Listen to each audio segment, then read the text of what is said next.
This Week with George Stephanopoulos starts right now. Trump on the world stage. The president is set to talk to Vladimir Putin tomorrow, trying to jumpstart Russia-Ukraine peace talks. I just hope that Russia and Ukraine are able to do something, because it has to stop. As he pushes for a nuclear deal with Iran. I think we're getting close to maybe doing a deal. We'll talk to the man at the center of both negotiations, Special Envoy Steve Witkoff, a This Week exclusive. Oil-rich Arab nations roll out the red carpet as the president announces business initiatives. We are going to be your friend and we're going to be your partner. But Trump faces backlash at home over the luxury jumbo jet offered as a gift by Qatar to be the new Air Force One. This is not just naked corruption. It is also a grave national security threat. Could Congress block the move? I'll ask Republican Senator Rand Paul. New concerns over what many said was President Biden's mental decline. Did his inner circle shield his true state from the public? Obviously, he should not have run. Obviously, there should have been an open primary. 2024 Biden campaign ally, Congressman Khanna, is here. Plus the roundtable on all the week's politics. From ABC News, it's This Week. Here now, Jonathan Karl. Good morning. Welcome to This Week. We'll get to President Trump on the world stage in a moment, but we begin with what authorities are calling an intentional act of terrorism. ABC's chief investigative correspondent Aaron Katersky has the very latest on an explosion Saturday outside a fertility clinic in Palm Springs, California. Good morning, Aaron. What do we know?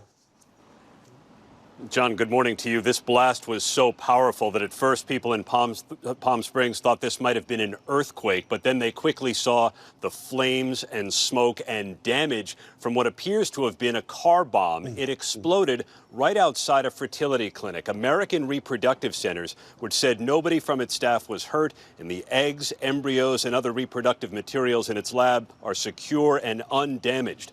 One person is dead. Law enforcement sources told ABC News it's believed to be the suspect. Investigators were seen searching a location connected to the attack. IVF has become entangled in the political debate over reproductive rights, and the FBI said the clinic was targeted in an intentional act of terrorism. Investigators also found, John, recording equipment, a camera and tripod, suggesting that perhaps the attack was meant to be either recorded or live streamed to make some kind of a political statement. And Aaron, what is the Justice Department saying about this? We heard from Attorney General Pam Bondi. She told us in a statement, we are working to learn more, but she said, let me be clear, the Trump administration understands that women and mothers are the heartbeat of America. Violence against a fertility clinic is unforgivable. President Trump has pledged to expand access to IVF, but he has faced backlash from some in the Christian conservative movement who are opposed to the loss of embryos during the process. John? All right, Aaron, thank you. We turn now to Donald Trump's first major overseas trip as the 47th president, a visit to the three wealthiest monarchies in the Arab world, where he was greeted like royalty.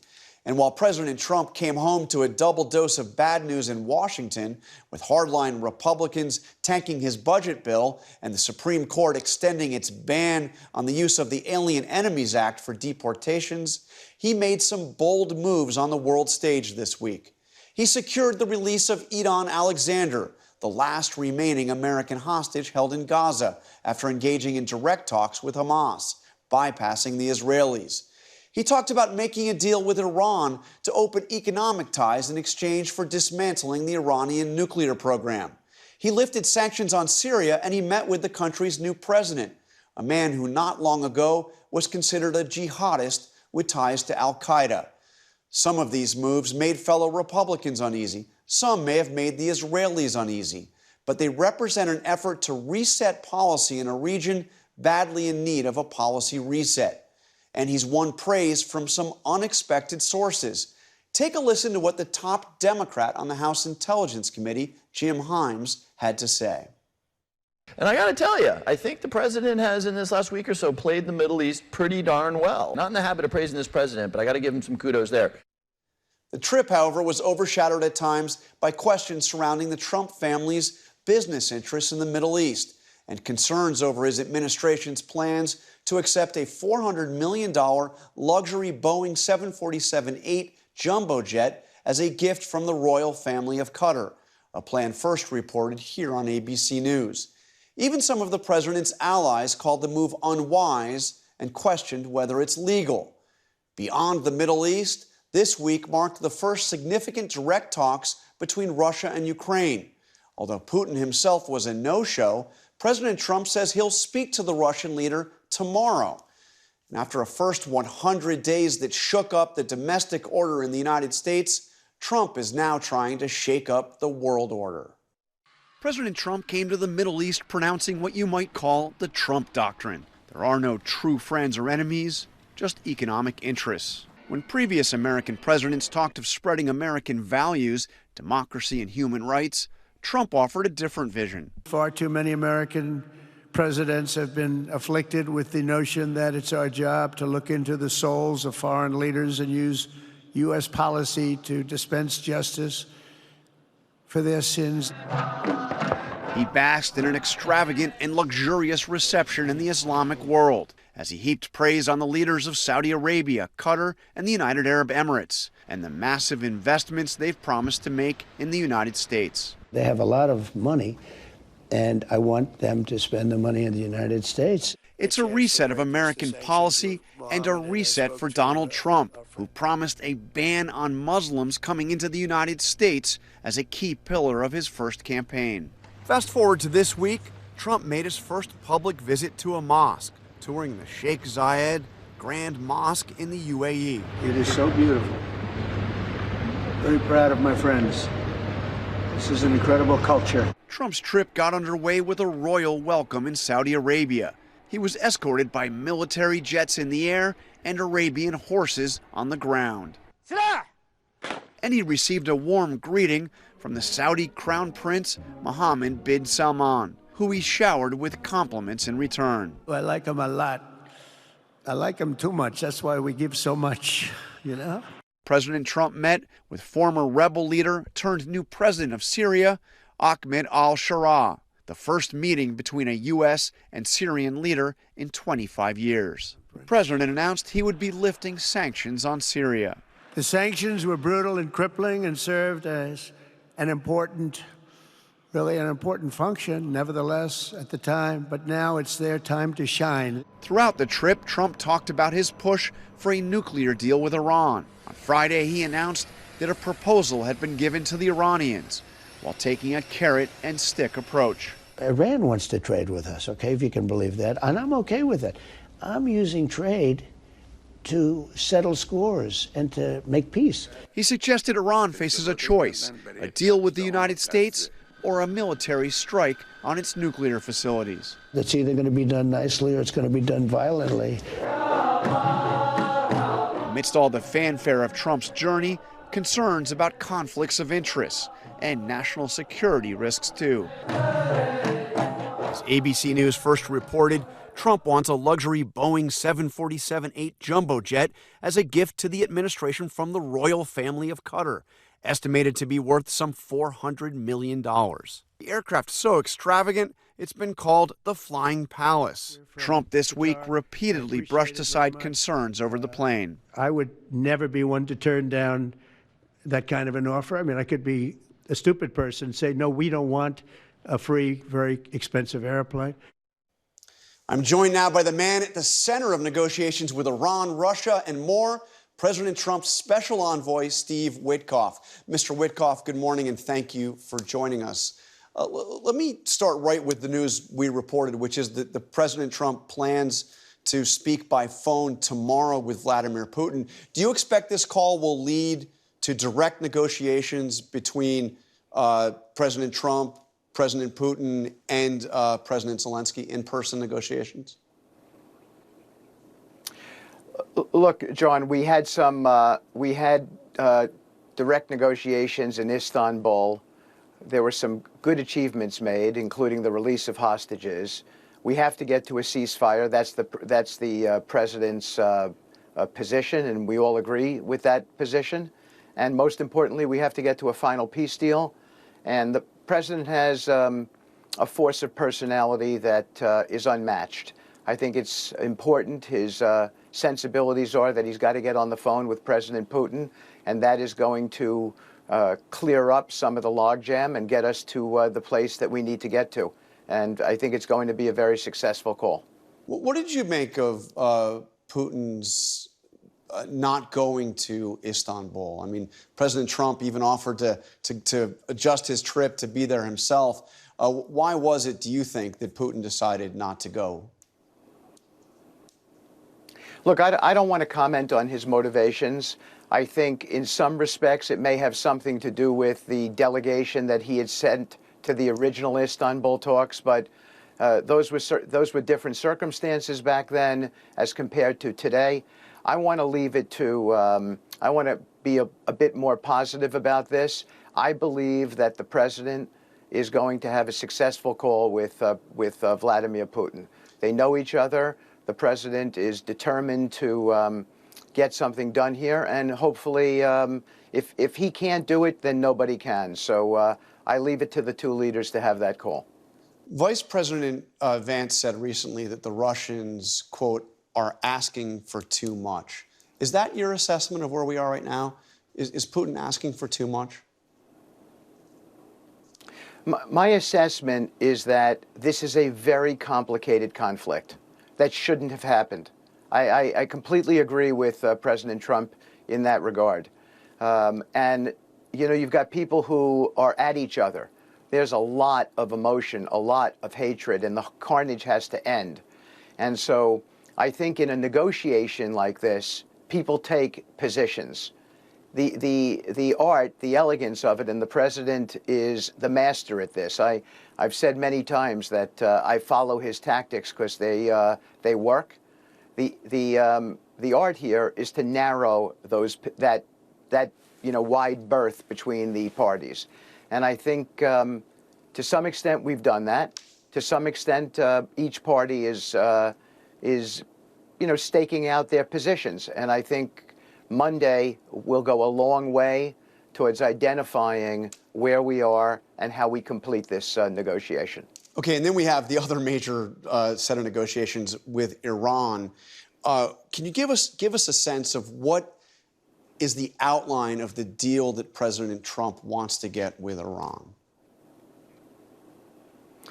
Well, the president has been very clear. He wants to solve this conflict diplomatically and with dialogue. And he's given all the signals. He's directly sent letters to the supreme leader. I have been dispatched to deliver that message as well, and I've delivered it. But on the other hand, we have one very, very clear red line, and that is enrichment. We cannot allow even 1% of an enrichment capability. We've delivered a proposal to the Iranians that we think addresses some of this without disrespecting them. And so that's important. We want to get to a solution here, and we think that we will be able to. But everything begins from our standpoint, John, with a deal that does not include enrichment. We cannot have that because enrichment enables weaponization, and we will not allow a bomb to get here. But short of that, there are all kinds of ways for us to achieve our goals in this negotiation. We think that we will be meeting sometime this week in Europe, and we hope that it will lead to some real positivity, and that's where we are, sir. And another thing that the president said on this trip, he was very direct in his statement about the people of Gaza, Palestinians in Gaza, who he said are starving, and about getting aid and support. We have to help the Palestinians, he said.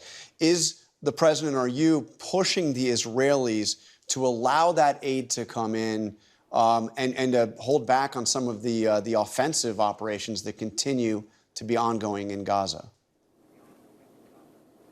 The president, John, is a humanitarian. And I think that everyone is concerned about the humanitarian conditions in Gaza. That said, it is a very complicated situation there. Logistically, I don't think there's any daylight between President Trump's position and Prime Minister Netanyahu's position. The issue now is, how do we logistically get all of those trucks into Gaza? How do we set up the aid stations? There are many initiatives that we're working on to address this. There are going to be mobile kitchens that are going to be sent in there. The flour, we have trucks with flour waiting at the border. The Israelis have indicated that they're going to begin to allow a lot more of these trucks to get in, but it is complicated. It is logistically complicated, and the conditions on the ground are dangerous. There are still many exploded shells all over the place, so we have to be mindful of that. But that said, we do not want to see a humanitarian crisis, and we will not allow it to occur on President Trump's watch. And before you go, I've got to ask you about that 747 that the Qataris have offered as a gift to be used as a new Air Force One. Do you have any concerns about this? I mean, what do the Qataris expect in return for a $400 million present, essentially to the United States? Well, first of all, John, it's a perfectly legal transaction. It's been vetted by White House counsel, by the Justice Department. There are outside law firms involved. So it's a perfectly legal government-to-government, Department of Defense to Department of Defense transaction that happens in the normal course and has been happening in the normal course throughout our existence. Governments exchange services. In this case, the president has done an incredible array. You've witnessed it now in the Middle East, but it began when he was first inaugurated. He's done an incredible array of wonderful deals and created all kinds of opportunities for this country, for our economy, for the growth of our economy, and everything is always with the mind of doing something good for the American public, for the American taxpayer. This is another example. They decided to donate something because of all the wonderful things that we've done for them in the past. And in addition to that, they then on top of that announced $1.2 trillion worth of investments into the United States of America, which will create jobs and do all kinds of wonderful things. So I'm not sure how anyone would see this as the Qataris looking to gain some sort of advantage. We have an advantage because of their largesse and them looking to invest in our country, and I think all of that is to be commended. All right, Steve Witkoff. And again, John. Yes? Yeah, I just want to say, this is to the benefit of the United States of America, that donation. So it just has to be seen as that way. All right, Steve Witkoff, the President's Special Envoy, thank you for your time. All right, I'm joined now by Republican Senator Rand Paul of Kentucky. Senator Paul, let me start right there. So we heard from Steve Witkoff. I know you've raised concerns about this gift of this Qatari jet. He says the Qataris are giving it simply because they've decided to donate something because of all the wonderful things that we've done for them in the past. Do you buy that the Qataris don't expect anything in return for a $400 million gift? I guess, first of all, I think my fear is that it detracts from a largely successful trip where the president is talking about opening up and doing more trade with the Middle East, which is a good thing, particularly amidst all the protectionism and directing away from trade that we've had going on. I would say that we sell more arms than any other country in the world. We are the largest arms merchant in the entire world, and a lot of those arms go to Gulf sheikdoms and monarchies like the Qataris. Those decisions are made by the executive branch.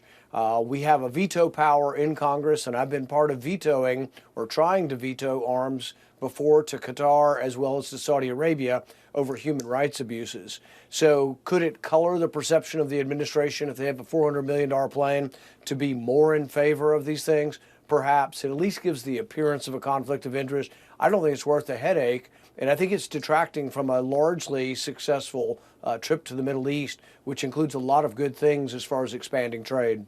He also said it's a perfectly legal transaction. Do you see it that way? I know you raised questions about the emoluments clause. I think it sort of depends on how the transaction is set up. Is there a possibility that, could they donate it back to Boeing and Boeing sells it to us? There's a lot of ways this could be arranged. But I think what set up signals that people were concerned about was that it was going to be temporarily part of the government and then it was going to the president's library when the president retires. So I think all of those things could be fixed, could be corrected. There probably is a perfectly legal way, but right now it's raised more questions than I think it's worth.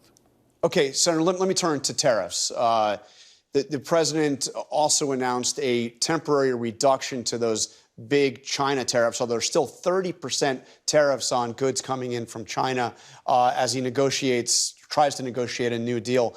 Walmart has warned that this will result in higher prices. What's your assessment? Well, tariffs are taxes, and when you put a tax on a business, it's always passed through as a cost, so there will be higher prices. And I think this is what's important to know. People talk about, oh, this is America versus China. The U.S. doesn't trade with China. You trade with Walmart, or you trade with Target, or you trade with Amazon. Americans go in and buy a product. Now, it might come from China, but think about it this way. Think if the entire trade with China was all TVs. 1 million people go to Walmart, they all buy a TV, they like the quality, they like the price, and it happened to come from China. But then you draw a circle around China and the U.S. and you say, oh my goodness, it's a trade deficit. We buy all of our TVs from over there. But each individual transaction, each individual who bought a TV was happy. But how can you draw a circle around 1 million happy people and say they all got ripped off? So there's an economic fallacy here. And the fallacy is that trade deficits actually mean anything. They're an artificial accounting. The only trade that means anything is the individual who buys something. That's the only real trade. And that, by very definition, if it's voluntary, is mutually beneficial or the trade doesn't occur. So, yeah, I want to play something that President Trump said just recently, specifically talking about our trade deficit with Canada. Take a listen. Why are we subsidizing Canada $200 billion a year, or whatever the number might be? It's a very substantial number. And it's hard for the American taxpayer to say, gee whiz, we love doing that. So the actual trade deficit with Canada is actually a little less than or quite a bit less than $100 billion. But even so, is a trade deficit subsidizing Canada? No, they're really not related at all. What happens if we trade with another country because they have less expensive goods is we become richer. You also have more money that you can spend. So let's say you're an average American and you shop at Walmart. You save about $4,000 or $5,000 a year because you're able to purchase goods that are imported from other countries. What do you do with that? I don't know. Maybe you go to Disney World. Maybe you go to Dollywood. You spend a lot of it in America. Maybe you get somebody to cut your grass. There's all kinds of things that happens to that extra money, but you are richer because you've gotten a product at a lower cost. And this is what the marketplace does. It drives prices down and it pushes efficiency, but it isn't one country against another. All of that is an artificial accounting. We've had a trade deficit with China ever since 1976. And yet we got richer and they got richer. This is the other fallacy they put forward. They say, oh, the middle class is being hollowed out. If you look at the middle class over 70 years, the middle class is about the same as it was 70 years ago. The one segment of our economy that has grown is those making over $100,000 a year, and that has tripled. So most of the middle class, if the middle class shrunk at all, actually went to an upper class, if you say upper class begins at $100,000. So most of this is just fallacy. We have gotten rich off of trade, all Americans, and it is lifting all boats, and we are richer than we have ever been in any time in our history. But it's not easy to convince people of that because there are short-term problems where you have inflation, like during the last 4 years, where the middle class actually did lose purchasing power and did get poorer. But if you look at it in the long term, it's not trade causing this. The thing that makes us poorer, if anything, would be inflation and the general rise of prices from inflation. And before you go, there are several lawsuits challenging these tariffs. The Constitution clearly gives Congress the power to impose taxes, to impose duties. What is are these tariffs legal? Do you think do you think they'll get knocked down? And will Congress, as you suggested, will Congress grow a spine and assert its control over taxation? I think a strict interpretation of the Constitution says that taxes originate in Congress, and more specifically, taxes originate in the House. They have to start in the House first before they come to the Senate. Now, we do have a long history, though, of both parties abdicating their responsibility on tariffs and granting power to Congress, which brings up another constitutional question. Can Congress delegate powers given to it under the Constitution to the president? In the past, the court has allowed these things, but I think it'll be an interesting thing because most tariffs in our history have been passed by Congress. We've never had widespread tariffs that have been done by fiat by a president, and I object to that. All right. Senator Rand Paul, thank you for joining us this morning. Coming up, why is California Congressman Khanna holding town halls this weekend in Republican districts in Pennsylvania? That and new questions from Democrats about Joe Biden. We're back in 2 minutes. I have spoken with the president. He is fully coherent. He is on top of details. When I have talked to him just a couple of weeks ago, I just saw the president 2 weeks ago on a rope line. He was very sharp. He was humorous, engaging with members, remembering members by name. You can't say he's the same person as he was. You've got to say, look, he has wisdom, he has experience, he has the right values. It's his decision about what he wants to do, and I trust him. I trust his patriotism to make the right decision. That was California Congressman Khanna defending President Biden last year. Congressman Khanna joins me now from Pennsylvania, where he's hosting town hall meetings this weekend. Okay, we're going to get to Biden in a second. But before we do, I want to ask you about the president's trip to the Middle East, specifically the big push he is making to get a new nuclear deal with Iran. Should Democrats be supporting President Trump on this? Yes, I appreciate that he's trying to get peace there. Look, I supported President Obama when he did the deal with Iran, and those of us who supported that should support President Trump. I'm also glad that he's speaking out about getting aid into Gaza. The reality, though, is, as you know, that aid is conditional on Palestinians moving to the south of Gaza. And all of the aid groups are saying that's not enough. We should get the aid unconditional on forcing Palestinians to move down south. And I hope he's going to put pressure on Netanyahu to do that. Well, I did ask that of Steve Witkoff. He said they're not going to let a humanitarian catastrophe happen in Gaza. Some would say it's already happening and has been happening for a while. We will see. But let me ask you about what your fellow Democrat in the House, Jim Himes, said. He said overall on this trip, President Trump, quote, played the Middle East pretty darn well. Do you agree with that? I appreciate that he's trying to get a deal with Iran. I don't like the fact that the biggest AI center, research center, is going to be in Dubai. I mean, what happened to America first? Why don't we put that center in Pennsylvania or in Ohio, especially Western Pennsylvania? That's a place that's looking to get massive data centers, and that would create a lot of jobs. Now, I'm all for collaboration, selling more into our allies in the Middle East. But we should be focused on putting the new technology jobs in the United States. Okay, let's turn to President Biden. We heard you just a few moments ago consistently defending the president as he was facing all those questions about his mental fitness, his age, back when he was still president and still the Democratic nominee. Do you think you got it wrong last year? Yes. Look, the Democratic Party needs to be honest. There's a sense people want honesty. They want to restore a sense of public service. In light of what has come out, it's painfully obvious President Biden should not have run. People who say, well, let's talk about the future. We've got to build the credibility about that to be able to talk about the future and improving Americans' lives. Let me tell you the lesson I learned.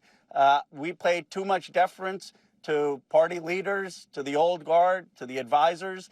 We needed to be more independent and push back. I'm known to be independent. I co-chaired Bernie Sanders' campaign, and I'm going to be more independent going forward, calling for primary challenges when they're appropriate, making sure we don't have super PACs in Democratic primaries. But that was the lesson that I learned.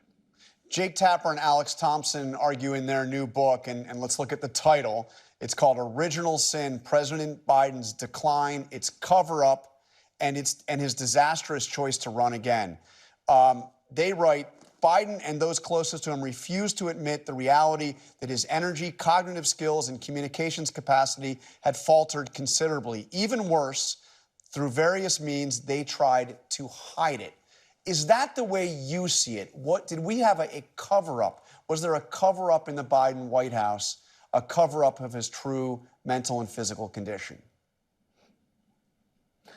I don't think it was a cover-up. I don't know. I didn't do the reporting, but I do think that the advisors and people close to Joe Biden know an explanation. I mean, they were on Zoom calls. They were telling all of us that he is capable, that he is going to be able to make the race. Obviously, that turned out not to be correct. Now, I do, again, believe that some of us should have pushed back more. I think that that is the lesson that I learned. But they need to show what happened. One possibility is that they kept accommodating, and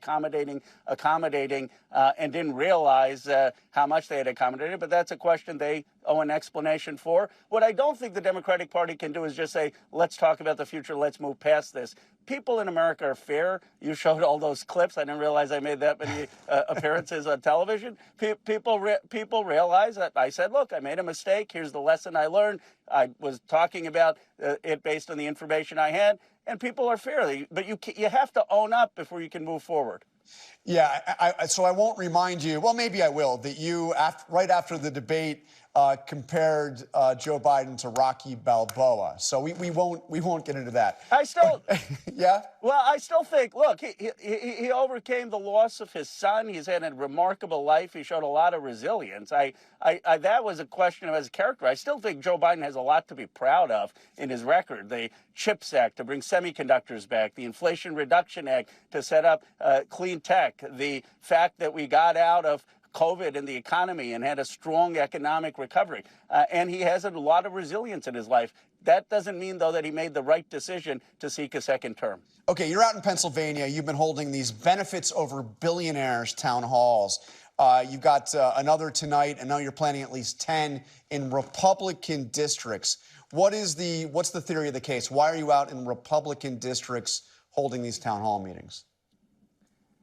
Well, it's good to be back in Pennsylvania. I grew up there catching a Phillies game today, but I was in Allentown, and I made a very simple case that the Republican budget is not going to help working class folks. Look, there were Republican Trump protesters at the event who came inside and actually clapped for a few things I said. One, that we should not have cuts in Medicaid. Josh Hawley has said that the $715 billion Medicaid cuts that are the largest cuts ever to the program are wrong.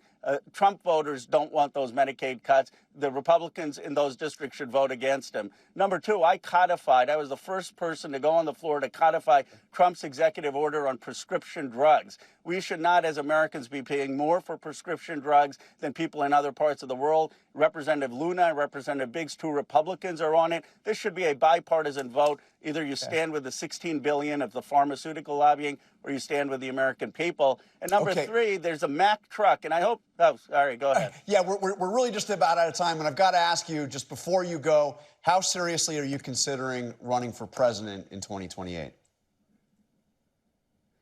I'm focused on getting the House back. All my travels are in the Republican swing districts, but I do believe that and I'm focused on the Democratic Party really having a working class economic agenda. I call it economic patriotism. If you look at the Allentown town hall, you'll see Trump voters were responding to that. That's what we've got to do. We've got to figure out how do we get back places where we've struggled in places like Allentown.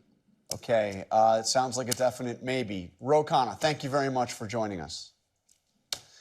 Coming up, the Supreme Court defies President Trump yet again. We'll be right back. Let's bring in the roundtable. Former DNC chair Donna Brazile, former RNC chair Reince Priebus, editor at the SCOTUS blog Sarah Isgur, and former Bernie Sanders campaign manager Faiz Shakir. Okay, Reince, the president puts a statement out as he's flying back from the Middle East saying that Republicans have to get in line behind this, the big, beautiful budget bill. And then it gets voted down by Republicans in the Budget Committee. What happened? Well, I actually met with several members of Congress this week, and just some of them said, I'm going to vote no initially, but I'm going to eventually vote yes. And the two things that they want to see... That's not what Chip Roy sounded like. Well, and I'll tell you what. I think the two things that they want are work requirements and welfare programs. They want to get rid of some of these green energy subsidies. Ultimately, it is over $1 trillion bill, massive tax cuts. This is not something that can get rushed through. But this is the issue when you have almost 95% of members of Congress live in 80% majority districts. All they have to do is placate to their own party. That's what Chip Roy is doing. And eventually, most of these folks are going to back this bill, and it's going to pass. The big, beautiful bill will happen. The big, beautiful betrayal. Look, when you have Senator Josh Hawley say that it is, and I'm going to quote him, morally wrong and politically suicidal. You know what? It's also bad math. I mean, to add almost $2.5 trillion to the deficit over 10 years, reduce revenue by $4 trillion over 10 years, to take 13.7 million people off of Medicaid, the harm that we're going to do to our healthcare system, it's a big, bold, beautiful betrayal to the American people. And Faiz, do we really think Republicans are going to sign off on a multi-trillion-dollar increase to the debt ceiling? They did it before, so they probably will do it again, sadly, because there's no morality on their part. But when you look at when they passed in 2017, 2018, the effects of that were huge stock buybacks. Corporations got the tax reduced from 35 to 21 at the time. Over the next year, after it passed, in 2017, you had $1 trillion in stock buybacks. When you wonder wealth and income inequality in America, why do 1% own more than 93% of the American public? This is why the tax benefit, the tax oligarchic regime they're offering would give people making over $500,000 the $1 trillion of the benefit of this package. And if you're under 50,000, you're working poor, you see less money. You actually have reduced income as a result of this. You know, it's interesting, though, sir. There are some on the right. I mean, Steve Bannon has been beating the drum on this, but Trump himself has expressed some openness to the idea of actually increasing the rate of the wealthiest, a tax increase. I think Trump even called it redistribution. Is there any chance that there's a populist compromise? Absolutely. I mean, the right is now in favor of price controls. They just use different words for them. This is a bizarre political choice by this administration when you're more than 100 days in. Where's the legislation on immigration, on this DEI stuff that the president has gotten a lot of credit for among Republicans? That will all disappear in a heartbeat. These are just executive orders that he's doing. He could go to Congress, he could use his majority in the House and Senate to actually get some of this done, and instead they're doing this bill, which is a bizarre thing for a Republican to be pushing. Okay, let me turn to something else the president said. He was very busy on Truth Social on the way back from the Middle East. He also took aim at the Supreme Court of the United States. Yeah. And this is what he said. I'm just going to read one sentence from his thing. He said, "The Supreme Court of the United States is not allowing me to do what I was elected to do." And in fact, one of the things that the Supreme Court has done, this was late Friday, I believe, was to say, 7-2, was to say that these deportations under the Alien Enemies Act remain on pause. They're stopped while the legal challenges are heard. Is the Supreme Court turning against Trump? The Supreme Court, including the conservative members of that court, are becoming increasingly clear to quote... Not two of them. There were two on the other... That's true. You know, to quote future Metro Boomin, like, "We still don't trust you." That is the message they are sending to this administration. So much of that opinion was about not trusting what the administration was telling them. You saw it in the argument about the birthright citizen executive order on Thursday as well. Amy Coney Barrett, for instance, pushing them to say, so wait, you wouldn't follow a circuit court opinion? You'd only follow a Supreme Court opinion? And then Justice Kagan following up and saying, so why would you ever seek our opinion if that's the only one you would follow if you're losing at all of these lower courts? So we're really seeing the administration lose that credibility, the presumption of regularity that the Solicitor General's office, the Department of Justice used to get. They're going to have a really hard time getting that back. Reince, do you think the frustration with the president, it's not just that tweet, he really thinks that his conservative Supreme Court should rubber stamp what he's doing? Well, I think he does believe that the Supreme Court that he mainly put in place, at least the tipping point, should agree with what he considers to be a conservative principle, which is whether or not a person who came here illegally is a person who is subject to the laws, who is subject to the jurisdiction of the United States. That's not and the so conservative the principle fact at of the stake. matter is, he believes that if someone crosses the border, has a baby, they shouldn't be allowed certain protections of due process. Now, what those certain protections are is No, what it's the called Supreme citizenship, Court. actually, No, on that the Supreme Court didn't rule on the principle of the Alien Enemies Act. They ruled on whether or not these people were entitled more notice than what Donald Trump provided. John, And the by the principle way, here is whether the by president the way, alone can change the laws of the United States without Congress, without any of our constitutional process. No, and they didn't rule that. And you asked me what the president was thinking on his tweet. The president is playing smart politics because he's telling the people of the United States that I stand for something that 80% of the American people agree on, which is deporting people who are felons in this country. The Supreme Court doesn't do back politics. to the They do the rule of law. The rule of law. He's winning the politics, in the 14th guys. You're Amendment. arguing politics. This is the president at war with the we're Constitution. talking about the Constitution as the process. Okay, can we get to Biden? Do you mind if I turn to Biden? No one else. So we have this new book out, the Alex Thompson, Jake Tapper book, saying that essentially there was a cover-up of Joe Biden's true mental and physical condition. Faz, is that the way you see it? Was there a cover-up in the Biden? There's certainly an effort to hide him. I mean, when you remember, they didn't do the Super Bowl interview. They didn't do two Super Bowl interviews. And you remember this well. For a long period of time, he didn't do any interviews. Yep. I mean, we were told to wait until the first debate, and then remember after the debate, then ABC got its interview, right? And it was a number of people who finally got their interview when it was, cleanup time. Yeah. Yes, but for a long period of time, a lot of us who had been allies of the president were told, "Hey, he's doing great. You can't hear him, talk to him. You're not going to see him out in public." And so what are we to be told except to wait and see what happens in the debate? And we all know how that went. Donna? Well, first of all, I think the media is going through a period of reckoning, which often happens after an election. Many of my Democratic colleagues, politicians, wannabe politicians, presidents, they're going through a period of retrospection, and they will have their opportunity to give their side of the story. I also believe that Joe Biden is a great and honorable public servant. I'm going to stick by Joe Biden. And look, I don't have the pep in my step that I used to have. I've been trying to do boots on the ground all last week, and let me just tell you something. It's not my shoes. There's something going on with my hips, but that's okay. Joe Biden is going to be judged by historians. He will be judged not only by the work that he accomplished, the great, incredible laws that were passed, bipartisan. But we would take his presidency over Donald Trump's. At the end of the day, John. Where does Rob Hur go to get all the apologies he is owed? He was attacked personally. The special counsel who investigated his handling, Biden's handling of the And said that Joe Biden had a mental acuity problem, so much so that he could not face trial in a criminal trial for concealing classified documents, and he was attacked as partisan. We were told that he was just morally corrupted by the White House, by Democrats in Congress. Where's his apology? First of all, people were put to shame, me and others out there that talked about Joe Biden's mental acuity. We were told he was sharp as a tack, he had a photographic memory, he was intense and brilliant.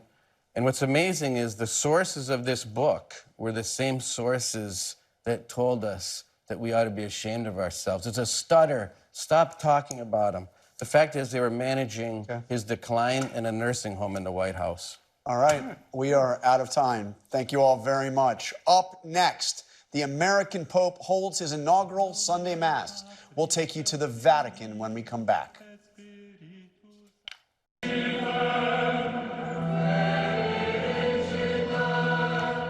The scene this morning in St. Peter's Square as Pope Leo XIV celebrated his inaugural Mass. Vice President J.D. Vance and Secretary of State Marco Rubio among those in attendance. Let's go to ABC's Maggie Rulli at the Vatican in the middle of it all. Maggie. Hey, John, it was quite a celebration here in St. Peter's Square this morning. The crowd of around 200,000 people in the area was just so full of joy and hope and energy. As one priest put it, he said, today was the chance for the faithful to meet their Pope and to fall in love with their Pope.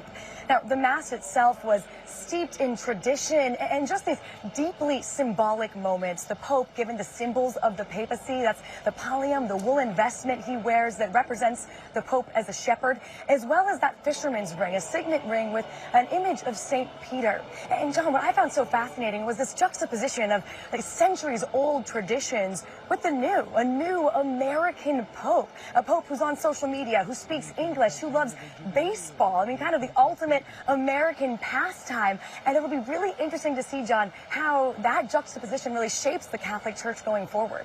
The first ever White Sox fan to be Pope. And before you go, Maggie, Pope Leo is making it clear that he plans to play a big role on the world stage.